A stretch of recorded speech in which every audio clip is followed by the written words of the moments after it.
Física 12. Física pura, número 12. Questãozinha de mola.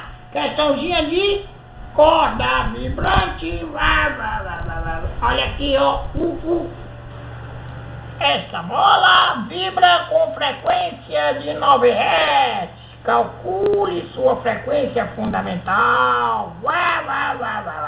Olha aqui, ó.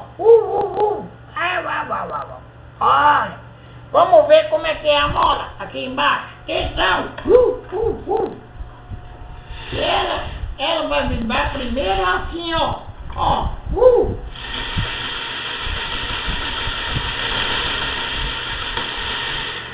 Com 3 ventres, 3. Depois, frequência fundamental, só um ventre. Aqui, ó. Se com 3 ventres é 9 Hz, com 1 vai ter quanto? Olha aqui, dica, cordas vibrantes. Dica da mão. A frequência é diretamente proporcional ao número de ventres. 3 ventres, frequência 9 Hz.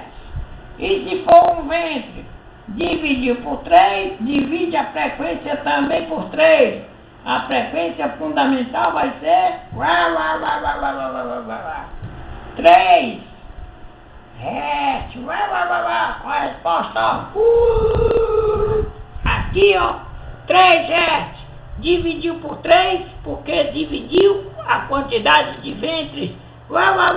Meu cavalinho.